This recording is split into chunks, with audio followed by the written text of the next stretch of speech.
Hello, wanderer of thoughts and seeker of quiet. Tonight, we travel into a world where words are not made of ink or sound, but of silver drops that fall from the sky. They call it rain, but I like to think of it as a letter from the clouds, addressed to the earth, and sometimes to you. So, wherever you are, whether the rain is falling outside your window right now, or only in your memory, let us listen together. Take a slow breath in, feel the weight of the day sliding away, and let the soft language of water carry you somewhere, safe and timeless. We will wander into myths where rain is a god's whisper, and into science that explains why it smells the way it does. But here's the thing. Every drop that falls tonight has already traveled through oceans, mountains, and skies, and each one has a story. The first drop always feels like the rain testing its voice. The air grows thick, as if holding its breath. Some say you can smell it before it begins. That is not your imagination. It is the earth and sky preparing to speak. In Japan, the first drop was thought to be a blessing from Aino Minakanushi, a divine being who sent rain to heal the land. In Norse legend, rain was the lifeblood of Ymir, the ancient giant from whose body the world was made. And in some Native American traditions, each drop carries the voice of an ancestor, telling the living that they are never truly alone. But the rain is not limited to sound. It speaks in scent, the deep, earthy perfume of petrichor, created when raindrops awaken the oils in dry soil. It speaks in patterns, the slow tap of a drizzle, the heavy drum of a storm, the misty silence that barely touches the ground. Every version is a different dialect, and tonight we will learn to understand them all. Picture this: a small cabin on the edge of a forest. A fire glowing low. You are wrapped in a blanket, holding a warm cup between your palms. Outside, the first drops begin. They tap the wooden roof, slowly, almost shyly. Before finding their rhythm, each drop says, "You have done enough today. You can stop now. The world will keep turning without you." As this hour draws to a close, you will notice that the rain is only beginning its story. In the hours ahead, we will explore the science of raindrops, the journey each one takes from ocean to sky, and the quiet ways it shapes our memories. But for now, breathe in time with the rain. Let the sound become part of you. The rain has been waiting for us, still speaking softly against the roof of your mind. We've wandered through myths and whispers, but now let us step quietly into the laboratory of the sky, where every droplet is an experiment, and every storm a lesson. Raindrops do not begin as drops at all. They start as invisible water vapor, rising on invisible staircases of warm air. This is where the invisible sculptor works. The wind, the temperature, the dust in the air. Without tiny specks of dust, pollen, or salt, the drop cannot be born. Scientists call these condensation nuclei. Poets might call them the seeds of rain. You might think raindrops are teardrops, pointed at one end, smooth at the other. But that is only in children's drawings. In truth, small drops are perfectly round, while larger ones flatten like hamburger buns, and the largest shatter into tiny beads before touching the ground. The shape is dictated by a dance: gravity pulling down, air resistance pushing up, surface tension holding it all together. a perfect ballet that happens thousands of times a second in every cloud you've ever seen. By the time a raindrop lands on your hand, it has already been part of oceans, rivers, ice caps, and maybe even the breath of a dinosaur. This is the water cycle, but perhaps it's better to call it a memory cycle. Some molecules in the drop you feel tonight may have once fallen on ancient forests, long before human eyes ever looked up at a sky. The rain's voice changes depending on where it lands. On a tin roof, sharp and staccato. On a forest canopy, muted and lush. On the ocean, a million whispers at once. Acoustics scientists study these differences because the pitch and rhythm can reveal the size of the drops, the speed of the wind, and even the temperature of the storm. It's not just sound, it's data wrapped in music. Some drops fall straight down, their path a gentle surrender. Others are carried by winds across continents, from tropical oceans to icy mountaintops. The longest journey, a single raindrop, may take thousands of years, locked away in glacial ice, before melting into the sea, rising again as vapor, and beginning its descent once more. That earthy perfume when rain first touches dry ground has a name, petrichor. It is born when raindrops release oils from the soil and stir up a compound called geosmin, produced by tiny bacteria who have lived in the earth for millions of years.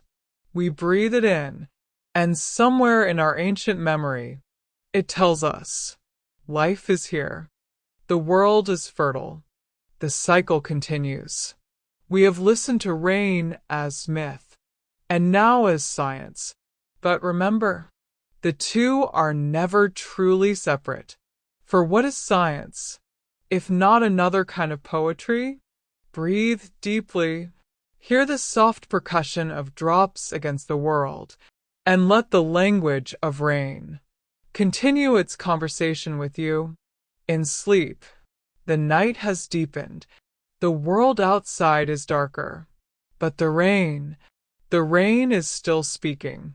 It speaks not to the ears now, but to the heart.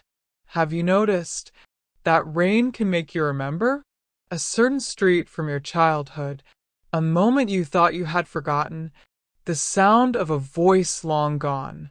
Scientists say rain triggers memory because its sound is constant, unbroken, a blanket for the mind.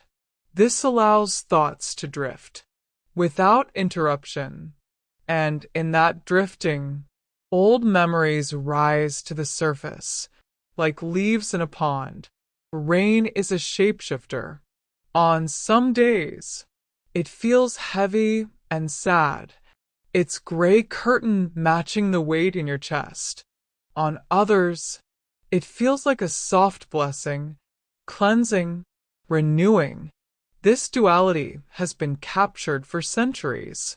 In music, in poetry, in painting, rain is neither happy nor sad. It simply reflects what we already carry within us. When rain falls steadily, it produces what is called pink noise. Unlike harsh white noise, pink noise is softer. It's energy balanced in a way that calms the brain. Our ancestors may have found comfort in it because it signaled safety. Rain meant they could stay sheltered, protected from predators and heat. Even today, our bodies remember this. When we hear rain, we relax. Our breathing slows. Our heart rate drops. Sleep comes more easily. In many cultures, rain is a sign of blessing during a funeral, a way for the sky to share its tears. It is also a companion in moments of solitude. Think of the times you have stood by a window, watching drops race down the glass. In that moment, you are both witness and participant in the quiet passing of time. Studies have shown that when we sleep to the sound of rain, our dreams tend to be gentler, slower, more vivid in color. Some researchers believe this is because our brains weave the sound into the dream itself, turning it into a waterfall, a gentle sea, or a long walk under an umbrella with someone we miss.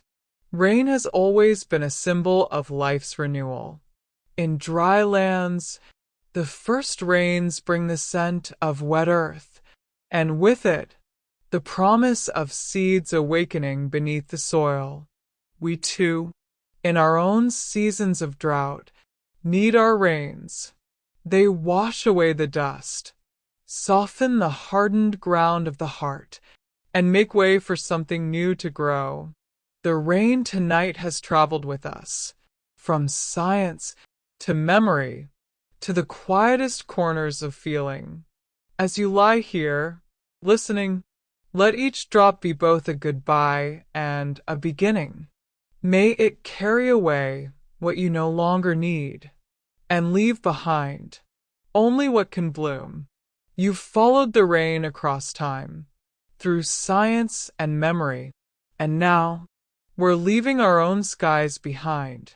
Close your eyes. Imagine the sound of rain, but not of water, not of clouds, not of earth. Tonight, we will listen to the rains of other worlds.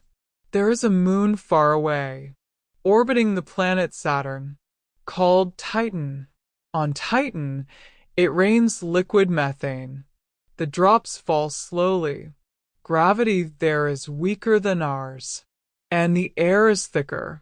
A single drop may take hours to reach the ground. If you stood there, wearing a warm suit, you would see a sky the color of copper, and you might hear a faint plip as coal methane tapped on the ground.